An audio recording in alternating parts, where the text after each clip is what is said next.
I feel like I've always been super competitive, but you know, I'm pulled in a lot of different directions. Bowling isn't my only thing. I'm also a coach, I'm also a mom, and it can be really hard to juggle all of that. But you know, I was telling a few people earlier, I think you become better at giving yourself grace as you get older. You know, yes, I've done some things differently in the off season in terms of weight training and that type of stuff, but I think I have also found a way to give myself grace when I don't get things done the way that I want to or how I envisioned. And it allows me to move forward a little easier. And I think that helps to be confident in what I'm doing. I never try to get too far ahead of myself when it comes to the bracket. Like there were a couple times the ball refs would be like, all right, who you got next? I'm like, I don't know, I gotta go to the board because that wasn't important for this match here, right? So I never really looked at that. But I think for me, it was really managing my shots and my frames and making sure I was taking advantage of the lanes that were in front of me, because I still do have pain in my wrist. And so the longer I stayed in that winner's bracket, the better it was gonna be. And so I just tried to be smart, you know, and not get too emotional up and down and frustrated, and just, you know, taking what was in front of me. To me, the 1 seed's interesting, right? Because a couple of my titles I've won from the first match out, and I felt like it gave me a chance once I got through that first match to really get comfortable and see how the lanes were transitioning. But then at the US Open, I was the 1 seed, and I think there are benefits and, you know, challenges to each one. And so learning from that experience, I really tried to pay attention to what the girls were doing and where they were at on the lane over here.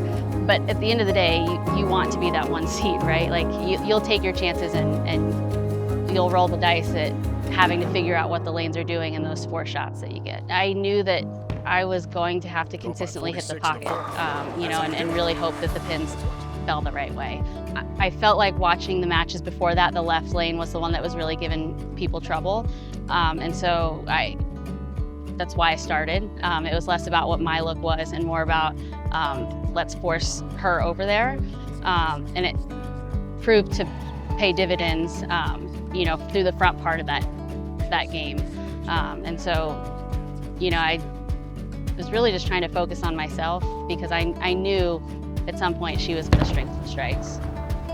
Jane on the right lane, back 10 straight back. Patience is so important, right? Like if you know anything about bowling out here, like you can't let your emotions drive what you're doing. And out of the commercial break, I felt like the shot on the right lane was good, and it really picked up.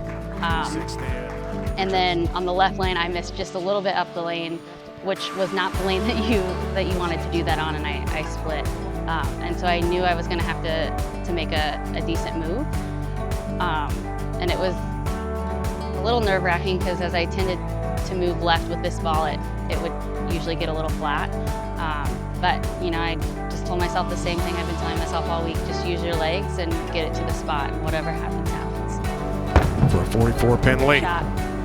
She liked it, that's why. It doesn't matter how many times you've thrown a shot for the cheese. Like when you know that you need a good shot to close, like I was shaking a little bit, you know.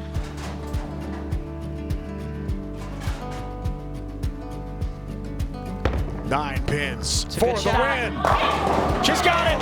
It's 9.